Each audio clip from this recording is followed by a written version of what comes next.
안녕하세요. 결혼한 지 10년째 이혼하게 된 40대 주부입니다. 다들 코로나 때문에 고생이 많으실 텐데요. 저도 그놈의 코로나 때문에 이혼을 결심하게 되었습니다. 하지만 이혼한 전 남편이 그리워져서 이렇게 사연글을 보내게 되었습니다. 이혼해놓고 무슨 말을 하나 싶으실 겁니다. 제가 남편을 불쌍하게 여기고 딱하게 여기는 이유를 말씀드리려면 저희 부부가 이제 막 아이를 가졌을 때부터 아셔야 됩니다.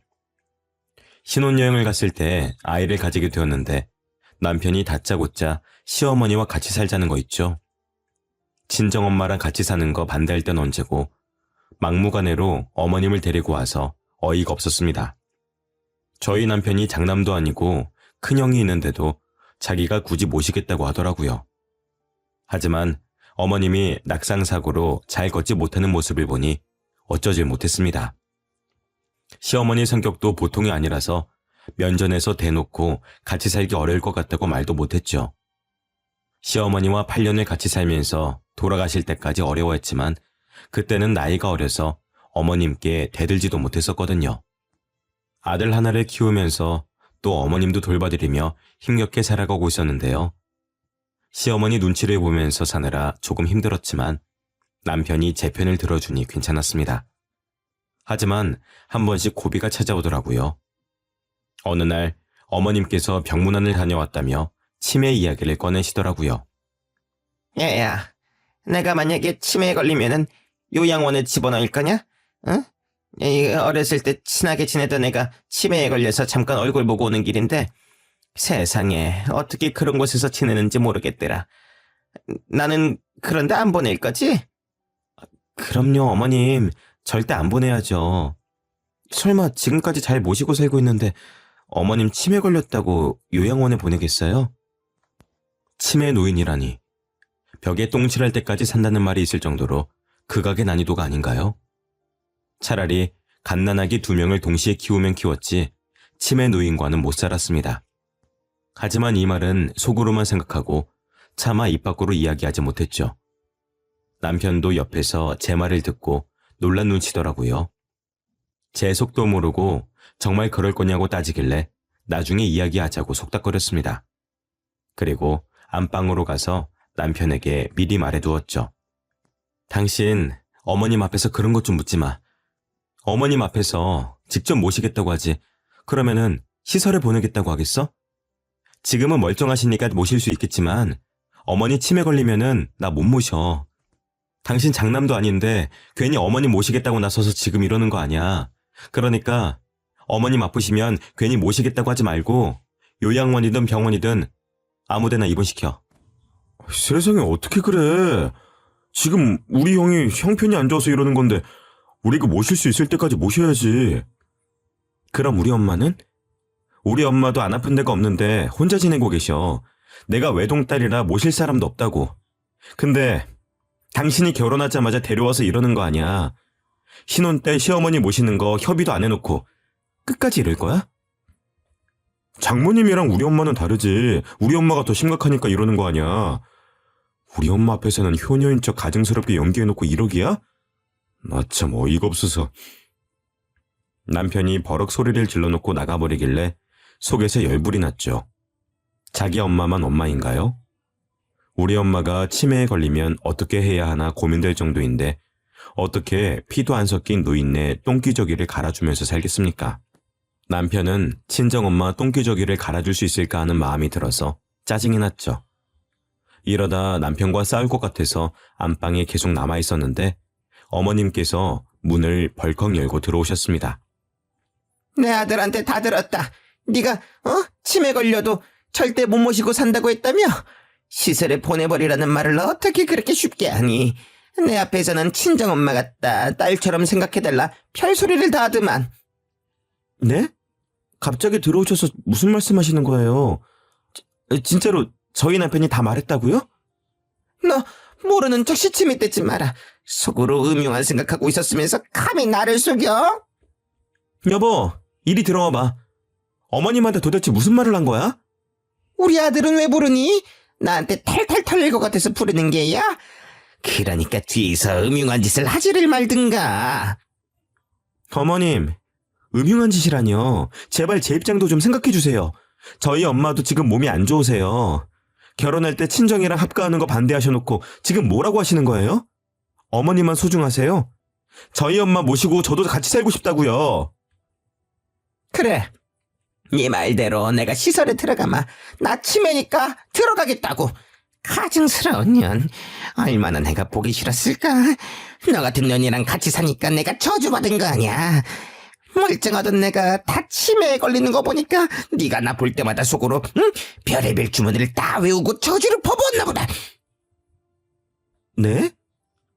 지금 그게 무슨 말씀이세요? 어머님이 치매에 걸리셨다고요? 그래. 응? 내가 시설에 보낼 치매 노인이 나다. 응? 왜? 못 믿겠어? 얘다. 이거 봐라. 내 치매 진단서다. 어머님이 던진 진단서를 살펴보니 정말로 치매가 맞았습니다. 병문안을 간다고 나선 게 요즘 따라 깜빡깜빡하는 게 이상해 치매 검사를 받으러 간 거라고 하시더라고요. 그런데 정말로 치매 초기 진단을 받고 충격을 받으셨다고 합니다. 저는 어머님이 치매에 걸린 줄도 모르고 남편에게 한 말인데 남편은 그걸 그대로 일러바친 거였죠. 시어머니의 치매 진단을 남편이 저보다 먼저 알았는지 놀라지도 않더라고요. 둘이서 일부러 제 속마음을 떠보고 테스트한 것이었습니다.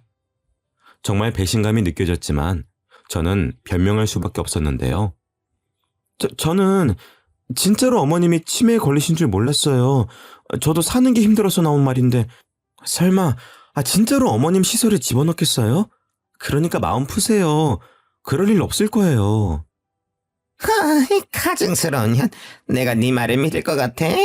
이래놓고 뒤에서 내 아들 달달 볶으면서 요양원에 보내라고 시키겠지. 어머님, 그럴 일 없다니까요. 왜 제 말을 안 믿어주세요? 됐어. 그만해라.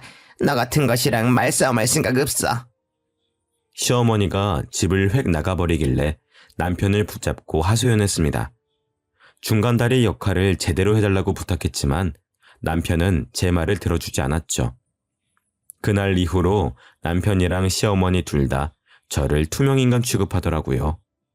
어머님의 치매가 심해질수록 저의 가사노동은 엄청나게 힘들어졌지만 아무도 저를 존중해주지 않았습니다. 치매에 걸린 어머님은 제 이름은 잊었어도 제가 한 짓은 기억하고 있더라고요. 저보고 매일 나쁜 년, 우라질 년, 나가 죽을 년, 각종 욕을 내뱉었습니다. 그 수모를 다 겪어내면서 8년을 견뎌냈죠. 8년이 지나 어머님을 떠나보냈지만 집안에는 늘 냉랭한 기운이 감돌았습니다. 남편은 저를 용서라도 해준 것처럼 어머님 장례를 치를 때 과거에 있었던 실언은 잊어주겠다고 친히 이야기해 주었죠. 남편이 계속해서 비아냥거리길래 저는 그냥 잠자코 앉아서 이 시간이 지나가기를 바랬는데요. 남편과 저는 정말 살얼음판을 걷는 것 같았습니다. 누구 하나 이혼 이야기를 꺼내면 정말로 이혼 절차를 밟을 것 같았죠. 그러다가 저희 남편이 재택근무를 하게 되면서 확실한 위기가 찾아왔습니다. 저희 남편은 땡땡사에 다니고 있는 회사원이었는데 요새 코로나라서 재택근무를 한다고 하더라고요. 처음에는 한 달 정도만 재택근무를 하겠지 싶었는데 코로나가 점점 심해져서 3개월을 넘게 집에서 일하게 되었습니다. 그러면서 남편의 몸이 점점 거대해지고 있었죠. 적어도 10kg에서 15kg는 찐 것 같아서 남편을 힐난했죠. 안 그래도 남편이 미워 죽겠는데 겉모습도 나빠지니까 못 참겠더라고요. 당신 지금 꼴 좀 봐. 재택근무한다고 맨날 집에만 있으니까 돼지가 되어가고 있잖아. 이러다가 100kg 넘어가면 어쩌려고 그래? 당신이 무슨 상관이야. 그동안 남처럼 지내놓고 걱정해주는 척하지 마. 뭐? 남처럼? 어떤 남이 쌍욕하는데 참아주나? 당신 어머니가 나한테 쌍욕을 해도 참았어. 내가 시어머니 친딸처럼 챙겨주고 돌봐준 건 생각도 안 하는 거야? 치매에 걸리면 시설에 잡아놓는다고 말한 사람이 누구였어? 진짜로 시설에 집어넣으면 나랑 이혼할까봐, 그래서 억지로 돌봐드린 거잖아. 내가 억지로 했다고? 난 정성을 다해서 돌봐드렸어. 그럼 당신은 뭘 했는데? 어머님 돌아가시고 친정엄마랑 같이 살자고 했을 때도 당신은 안 된다고 했잖아.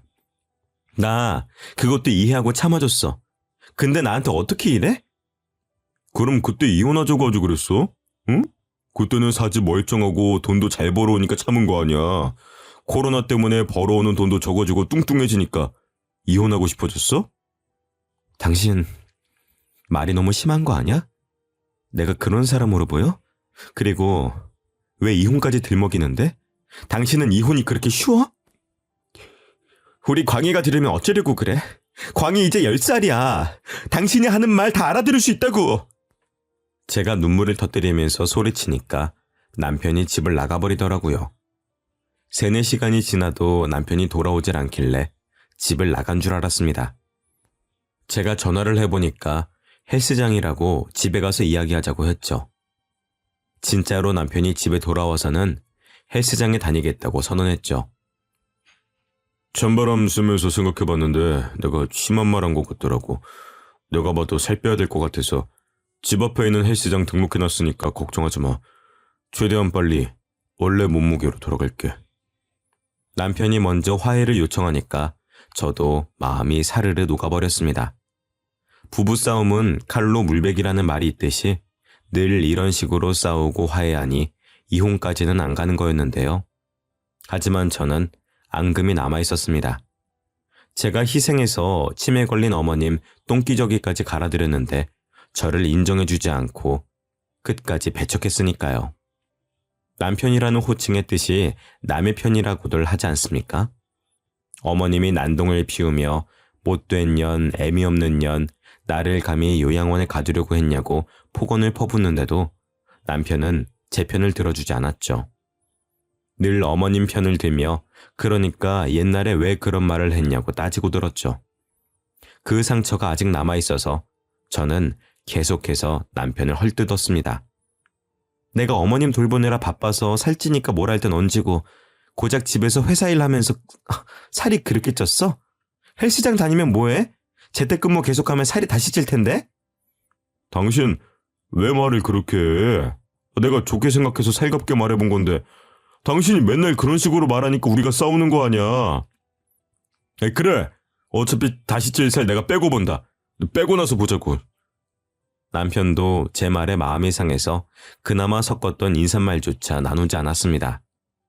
약속이나 무얼 사려고 잠시 나갈 때도 다녀오겠다, 다녀왔다는 말도 하지 않은 거죠. 그렇게 남편의 재택근무가 아예 끝나고 다시 회사로 복귀할 때까지 저희는 서로를 투명인간 취급했습니다. 물론 제가 먼저 남편에게 말을 걸 수도 있겠습니다만 여지껏 갖은 수모를 겪어가면서 남편과 시어머니께 무시당한 8년의 시간들 때문에 제가 먼저 말을 못 걸겠더라고요. 그 사이에 남편이 헬스장을 계속해서 다니고 있었는지 날이 갈수록 날씬해지고 있었습니다. 예전 몸무게는 물론 저와 연애했을 때처럼 근육이 생기고 있어서 가슴 설렜죠. 그래서 남편과 화해할 겸 분위기를 잡았습니다. 신혼 때처럼 오순도순 잘 지냈으면 좋겠어서 남편이 좋아하는 소고기를 구워놓고 와인도 한 잔 준비해 두었는데요. 모처럼 예쁜 원피스도 입고 퇴근하고 돌아오는 남편을 맞이했습니다. 그런데 남편이 저를 보자마자 시큰둥한 표정으로 방으로 들어가더라고요. 제가 따라 들어가니 남편이 신경질적인 목소리로 물었습니다. 당신이 웬일이야? 나 무시할 땐 언제고? 응? 기념일도 아닌데 소고기를 다 구웠어? 설마 소고기로 퉁치려고? 나보고 헬스장 다녀봤자 다시 찔 텐데 뭐하러 다니냐고 폭언 퍼부은 거 기억 안 나? 딱 보니까 내가 살 좀 빼고 몸 좋아지니까 신혼기분 내고 싶었나 보네? 당신이 살 빼서 이러는 거 아니야. 언제까지 이러고 지낼 수는 없잖아. 난 하루라도 빨리 당신이랑 화해하고 싶어서 준비한 건데 왜 그렇게 생각하는 거야? 우리 이혼할 생각도 없으니까 남처럼 지내지 말자. 이혼할 생각이 없다고? 나는 그런 말 한 적 없는데. 언제부터 당신이 내 생각을 읽을 수가 있었어? 나 참 어이가 없어서. 됐어. 피곤해. 씻고 잘 거니까 그렇게 알고 있어. 남편이 저를 밀쳐내고 화장실에 들어가 씻길래 설마 했습니다. 진짜로 씻고 나오더니 제가 차려준 밥상도 안 쳐다보고 자더라고요. 코까지 골면서 자길래 정말 베개로 내려찌면서 깨워버리고 싶은 마음뿐이었죠. 남편이 정말 차갑게 변해버렸다고 생각할 무렵이 그쯤이었습니다. 다음 날이 돼서야 소고기를 구워주는 저를 보고 남편이 젓가락을 까딱거렸는데요. 눈에 소고기 기름이 튀어서 잘못 본 줄 알았습니다. 젓가락으로 제 엉덩이와 뱃살을 가리키면서 몸매를 평가하고 있더군요. 당신 운동 좀 해야 되는 거 아니야? 그러다가 살 훅 쪄. 딱 보니까 나이 셀친 것 같은데 나중에 어떻게 빼려고 그래? 그 아줌마 같아서 나랑 다니면 웃기겠다. 내가 아줌마면 당신은 아저씨지. 왜 남의 이야기하는 것처럼 말해? 아침부터 시비 걸지 말고 얼른 먹고 출근이나 해. 난 일하다가 찐 살이라고 해도 당신은 무슨 고생을 했다고 살이 그렇게 찐 거야? 하루 종일 하는 거라고는 청소기 돌리고 설거지하는 것뿐이잖아. 당신도 젊은 애들처럼 필라테스나 요가 같은 거 좀 배워봐. 설마 몇 개월 전에 살 때문에 뭘 한 것 때문에 그래? 지금 복수하는 거냐고. 나이가 몇 살인데 계속 유치하게 굴래? 그만해. 슬슬 짜증나려고 하니까. 짜증내고 싶으면 짜증내. 평소에는 잘만 내더니 웃기시네. 어제 분위기 잡으려고 용 쓰던데 그걸로 신혼 분위기를 어떻게 내려고 했어? 당신 몸만 보면 40대가 아니라 50대야. 여자처럼 안 느껴진다고.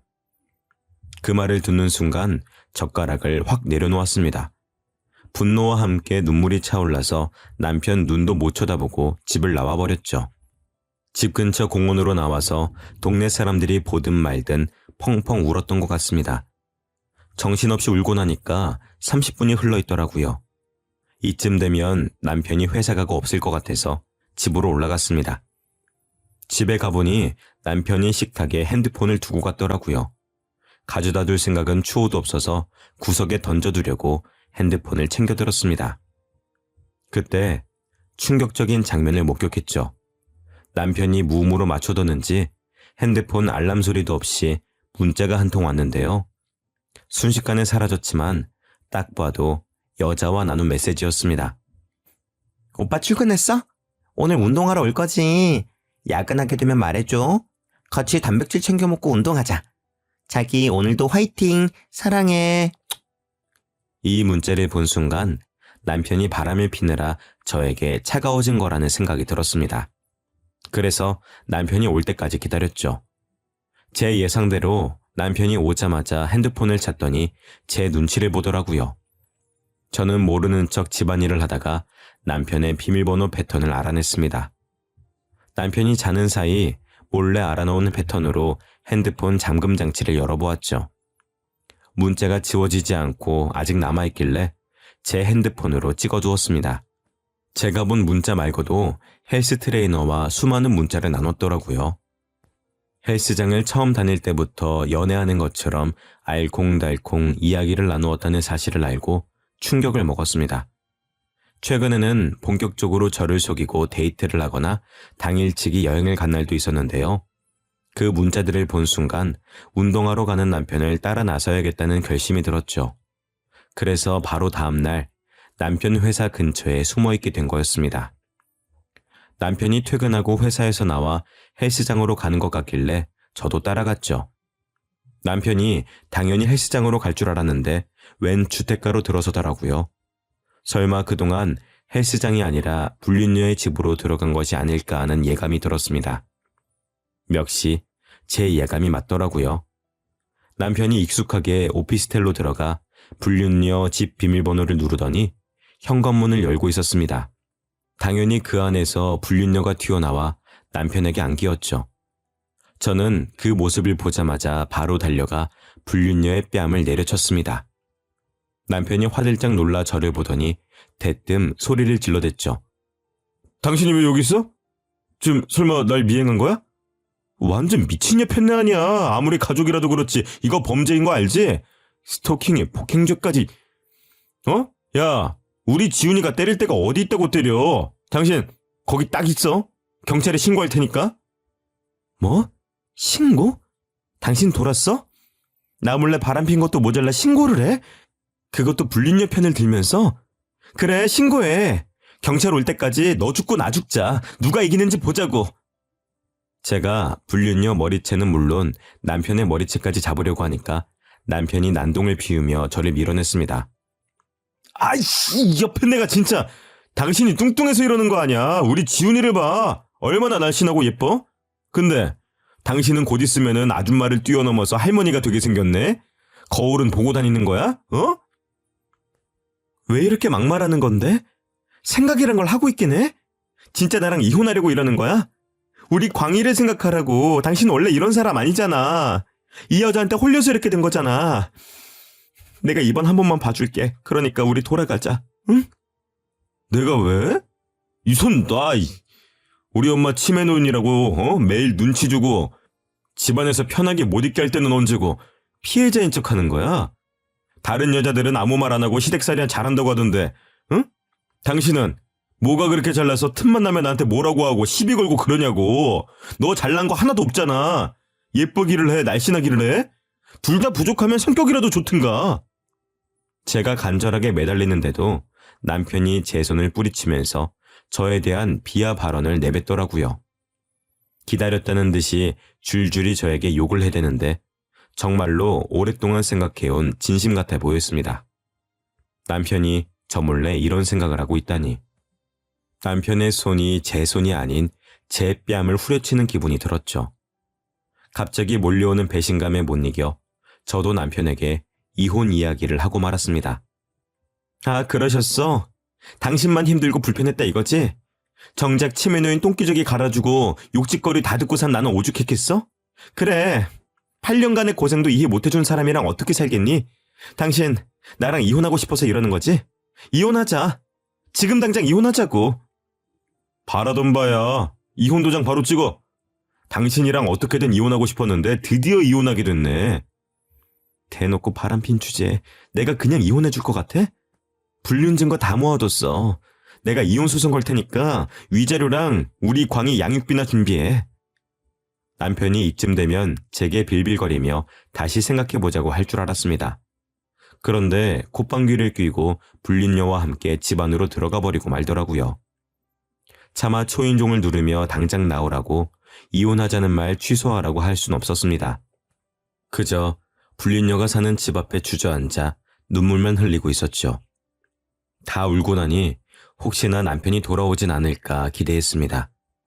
제 집으로 들어가 남편을 기다려보았지만 남편은 돌아오지 않더라고요. 실제로 이혼 소송 절차를 밟았는데 한 달 만에 만난 남편은 위자료와 양육비는 얼마든지 줄 수 있다고 호언장담했습니다. 억울한 마음에 높은 금액을 불러 합의하려고 했지만 남편이 불륜녀 자랑을 하면서 진짜로 그 돈을 준다고 하더라고요. 그래서 제가 무슨 돈이 생겨서 이렇게 이혼하려고 하냐고 물었습니다. 무슨 돈이긴. 우리 지훈이가 그러는데 그 정도 돈은 돈도 아니라고 하더라. 껌값이래, 껌값. 지금이라도 당장 줄 수 있다던데? 당신이랑 급이 달라. 헬스 트레이너도 취미로 하고 있는 애라고. 집에서 탱자탱자 노는 당신이랑은 달라. 당신이 찾아온 그 오피스텔 건물도 우리 지훈이 거야. 가지고 있는 건물이 한두 채가 아니라니까. 그래, 너 잘났다. 양육비랑 위자료 못 준다고 하면 바로 고소할 거니까 그렇게 알고 있어. 당신이야말로 나중에 더 달라고 빌빌거리지 마. 추억에 굴지 말라고. 남편이 이혼 후에도 저를 비웃으며 약 올릴 줄은 몰랐습니다. 뭘 믿고 이렇게 당당하나 싶었는데 불륜녀 재력을 믿고 있더라고요. 불륜녀 집안 자체가 부자로 이름난 집안이라 기세등등해진 것 같았습니다. 회사도 그만두고 불륜녀랑 결혼 준비를 하며 해외여행도 다니고 있었죠. 저는 정말 알고 싶지 않았지만 저랑 이혼 소송 중이거나 소송이 끝난 후에 광희를 보러 올 때마다 불륜녀 자랑을 그렇게 해댔습니다. 우리 지은이가 결혼식 올리기 전에 하와이로 여행 가재. 그러면서 신혼여행은 프랑스로 가져가는 거 있지. 돈이 너무 많으니까 가성비는 걱정할 필요도 없더라. 하고 싶은 대로 다 할 수 있어서 너무 좋아. 우리 지훈이랑 결혼하면은 청첩장 줄게. 너도 그 와가지고 호화 결혼식이 뭔지 좀 구경해. 축의금은 안 줘도 돼. 장인어른이 워낙 부자라서 그런 거 안 받겠대요. 광희야, 학원 갈 시간이라고? 엄마가 데려다 줄 테니까 가자. 뻔뻔하게도 불륜녀랑 결혼하면 청첩장도 준다고 하길래 못 들은 척 무시했죠. 제 아들도 남편이랑 있는 걸 불편해할 정도로 언행이 심해졌습니다. 나이를 뻘로 먹는지 생각하는 뇌가 없는 것 같았죠. 자기가 하는 말 때문에 아이가 어떻게 변해가는지 모르고 있었습니다. 저는 남편이 불륜녀에게 홀려서 머리가 어떻게 되어버린 줄 알았는데요. 다행히 남편의 불륜녀 자랑도 거기서 끝이 나고 말았습니다. 불륜녀가 운영하는 헬스장 남자 고객과 바람이 폈다는 거 있죠? 남편보다 더 잘생기고 능력 있고 나이까지 어린 남자였습니다. 그 소식을 어떻게 알게 되었냐고요? 남편이 제 발로 집까지 찾아와서 저에게 매달리기 시작했거든요. 여보, 내가 잘못했으니까 우리 다시 합치면 안 될까? 내가 이렇게 빌게. 갑자기 그게 무슨 말이야? 얼마 전까지 당신 불륜녀 자랑을 그렇게 하더만. 지훈이가 나보다 더 젊고 돈 많은 남자랑 도망갔어. PT해주는 남자 고객 같은데 내 돈 다 가져가서는 연락도 안 받아. 나한테 아버지 사업 핑계대면서 대출까지 쓰게 만들더니 나 그년 때문에 땡전 한 푼도 없어. 오히려 빚만 늘었다고. 그래서 나랑 다시 결혼해서 빚 갚아달라는 말이야? 내가 그래줄 것 같아? 그년이 그렇게 부자라며. 그 남자 질리면 돌아와서 당신 빚을 갚아주겠지. 다시 올 때까지 기다려. 그럼 되겠네. 그년이 안 올 것 같아서 이러는 거야. 그의 아버지 부자인 거 다 거짓말 같아. 꽃뱀인 것 같다고. 나 꽃뱀한테 당한 거야. 그러니까 한 번만 봐주면 안 될까? 꽃뱀한테 홀려서 와이프 버린 놈을 내가 뭐 알아? 집안 망신시킬 일 있어? 우리 광희도 당신 안 좋아하니까 당장 꺼져. 제가 이렇게 말하면서 쫓아내려고 하니까 남편이 무릎까지 꿇었습니다. 파리처럼 싹싹 빌면서 저한테 눈물로 호소하는데 경찰을 부르겠다고 소리쳤죠. 남편은 그날만 절 찾아온 것이 아니었습니다. 매일 찾아와서 문을 두드리거나 광희를 불러 문을 열게 만들길래 112에 신고해 주거침입죄로 신고한 적도 있었는데요. 진짜로 경찰들이 남편을 잡아가니까 그 뒤로 제 집을 찾아오지 않았습니다. 그렇게 이혼 후 9년이 흘렀습니다. 남편은 당연히 빈털터리가 돼서 양육비도 주지 못하는 상황이었는데요. 불륜녀한테 당한 배신감이 컸는지 결국 남편 지인들도 저에게 SOS 요청을 했습니다. 전화로 남편 사정을 들어보니까 거의 폐인이 되었다고 하더라고요. 순영씨, 우리 형님 좀 다시 만나주면 안 될까요? 순영씨랑 너무 만나고 싶어 하는데 연락할 방법이 없대요. 빚쟁이들 때문에 번호 바꿔서 여기 이 번호로 연락해달라고 하던데 미친 척하고 딱 한 번만 만나줘요. 너무 불쌍해서 그래. 남편 지인이 문자로 전화번호를 전달해 주길래 일단 알겠다고 했습니다. 그동안 무려 9년이라는 시간이 흘러가서 이제 모든 게 덤덤해졌죠.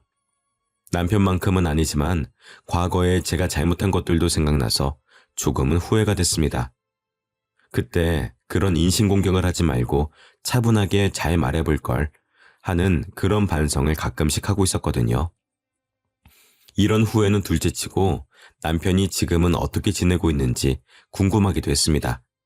그래서 남편 지인이 준 전화번호로 전화를 걸어보았죠. 제가 여보세요라는 말과 함께 나 순영이야 라고 말하니까 잠시 침묵이 흘렀습니다.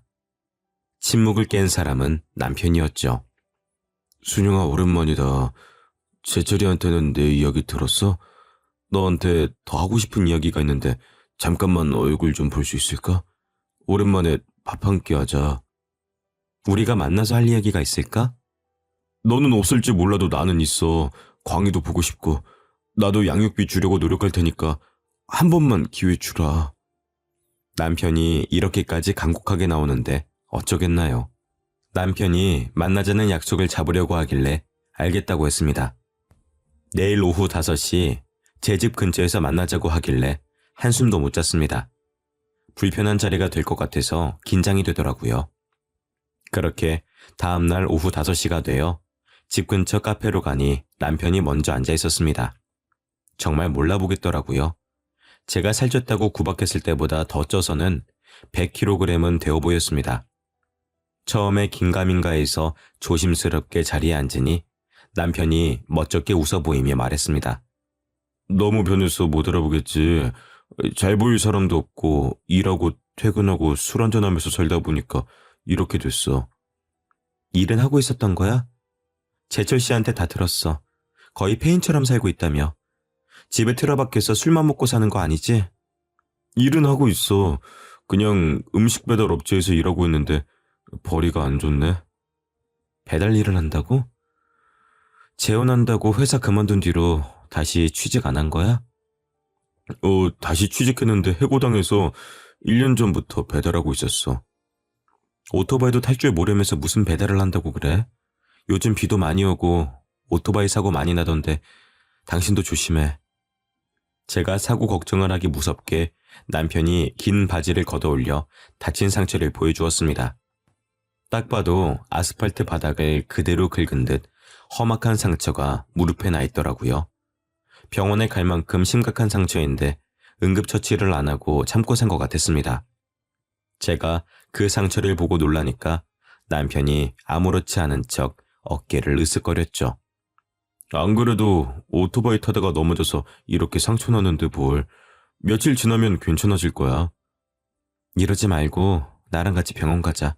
엄청 아플 것 같은데 어떻게 이러고 살았어?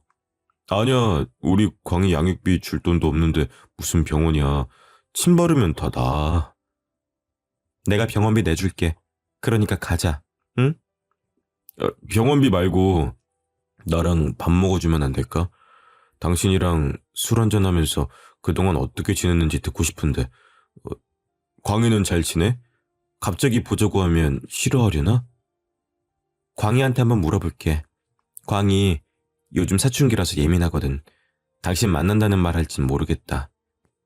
그렇구나. 역시 나 만나기 싫어하겠지? 나 같아도 안 만날 것 같긴 하다. 남편의 이런 모습을 보니 측은한 마음이 들더라고요. 저는 남편과 이혼하고 필라테스를 배워서 제 집 근처에 필라테스 센터도 세우게 되었습니다. 이제 자리 잡아서 돈도 여유 있게 벌고 20대 때보다 더 멋져졌다는 소리도 듣는걸요. 그만큼 몸매도 탄력이 쏟았는데 남편은 저랑 반대가 되어가는 것 같았습니다. 제 아들 광희조차 전교 1등을 연이어 기록하며 담임 선생님들조차 서울대를 목표로 하자는 이야기가 나오고 있는데 남편은 날이 갈수록 불쌍하게 사는 것 같아서 눈물이 날 뻔했죠. 행여나 눈물을 흘릴까 억지로 웃어 보이며 남편을 얼른 일으켜 세웠습니다. 그래, 당신 말대로 밥부터 먹자. 우리 소고기에 술 한잔 하자. 내가 쏠게. 소고기는 무슨 소고기야. 삼겹살 먹자. 당신 소고기 좋아하잖아. 입맛 바뀌었어. 오랫동안 소고기 안 먹으니까 냄새나고 뻣뻣하게 싫더라. 돼지고기는 많이 먹을 수 있으니까 그거 먹으러 가자고. 소고기 많이 시켜. 그 정도는 사줄 수 있어. 제가 호의적으로 나오니까 남편 얼굴이 눈에 띄게 밝아지더라고요. 아무리 미워도 우리 광희 아버지니까 먹고 싶은 만큼 다 사주려고 했습니다. 그날 허심탄회하게 이야기하며 실컷 먹고 마시다가 늦은 시간에 헤어졌죠. 정말 그날이 마지막인 줄도 모르고 나눈 식사와 대화였던 것이죠. 그러다 몇 달 뒤에 모르는 번호로 전화가 걸려온 것이었습니다. 전화를 받아보니 제가 사는 곳에서 한참 떨어진 땡땡 병원이라고 하더라고요. 석준 씨 아내 되십니까? 여기 땡땡 병원입니다. 석준 씨가 갑자기 사고를 당하셔서 연락드립니다. 네? 저 이혼해서 호적상 아내는 아닌데 무슨 사고 때문에 그러시나요? 이석준 씨가 오토바이 사고로 현재 응급실에 있습니다. 전화번호부에 아내라고 저장되어 있어서 이쪽으로 연락드렸습니다. 배달 일 하시다가 빗길에 큰 사고가 나서 바로 수술 들어가야 되는데요. 보호자분 서명이 필요합니다. 알고 보니 남편이 저를 사랑하는 아내라고 저장해 두었던 것이었습니다. 그래서 응급실 간호사가 남편 휴대폰을 뒤져보다가 사랑하는 아내에게 제일 먼저 전화를 걸었던 거죠. 나랑 다시 이어지고 싶은 마음에 몰래 아내라고 저장해 놓은 걸까 싶어서 마음이 먹먹해지고 말았습니다. 그 말을 듣는 순간 남편에 대한 미움보다는 안타까움이 더해졌으니까요. 제 폰에 저장되어 있던 시댁 식구들에게 연락하면서 얼른 병원에 달려가 보았는데요. 땡땡병원 응급실에 도착하자마자 멀리서 CPR을 하고 있는 의사가 보였습니다. 가까이 가보니 오토바이 헬멧이 보였고 간호사들이 움직이면서 가려져 있던 전 남편의 얼굴이 보였죠. 전 남편의 얼굴을 확인한 지 몇 분이 채 지나지 않아 심정지 소리가 들렸습니다. 삐 하는 소리와 함께 남편이 세상을 떠났고 이혼한 사이였지만 왠지 모르게 눈에서 눈물이 주르륵 흘러내렸죠. 예정과 저를 아내라고 저장해둔 남편의 마음이 느껴져서 눈물을 흘리다 못해 통곡을 하고 말았는데요. 시댁 식구들이 그제야 도착해서는 저를 꼭 안아주더라고요. 정신을 차리고 안아준 이의 얼굴을 보니 남편의 여동생이 절 끌어안고 있었습니다. 언니, 울지 마. 나 누군지 알아보겠어? 나 석준이 오빠 여동생 석희잖아. 진짜 오랜만이다. 오빠 죽고 나서 이렇게 보게 되네. 내가 정말 미안해. 오빠가 여자한테 홀려서 큰 죄를 졌어. 석희야, 나 어쩌면 좋아. 바람 펴서 다른 여자랑 도망간 놈 뭐가 좋다고 이렇게 눈물이 나오는지 모르겠어. 안 죽었으면 좋았을 텐데 끝까지 나쁜 놈으로 남지. 뭐가 급하다고. 제가 오열하면서 땅을 치니까 신우이가 같이 눈물을 흘려주었습니다. 이혼해서 남이 되었지만 한때는 가족이라고 명절 때마다 만나고 서로를 챙겨주던 사이였으니까요. 이렇게 헤어져서는 안 될 것 같더라고요. 그래서 남편 장례도 제가 챙기고 상주 노릇도 제가 했습니다. 그렇게 남편을 떠나보내고 어느덧 3년이 지났습니다. 시간이 참 빠른 것 같습니다. 시댁 식구들이랑은 지금도 연락하며 지내면서 가족처럼 만나고 있는데요. 제가 비혼을 결심한 뒤로 시댁이 생길 일이 없을 것 같아서 신우이와 신우이 가족들을 영원히 제 시댁 식구로 남겨두려고 합니다. 신우이와 이혼 전보다 더 가깝게 지낸 탓일까요? 요즘 따라 신우이 가족이 된 기분이 듭니다. 여자 하나 잘못 만나 모든 걸 잃어버린 것도 모자라 목숨까지 빼앗긴 제 남편을 생각하니 이제는 남편보다는 불륜녀가 더 미워지기 시작했거든요. 남편을 속인 그 불륜녀에 대한 미움과 분노가 속에서 사그라들지 않는데 이런 감정이 맞긴 할까요? 지인들한테 제 속사정을 이야기하니 불쌍하게 생각할 수는 있지만 분노라고까지는 이해하지 못하겠다고 합니다. 여러분들 생각은 어떠신가요? 궁금한 마음에 이렇게 사연글을 적어 보내봅니다.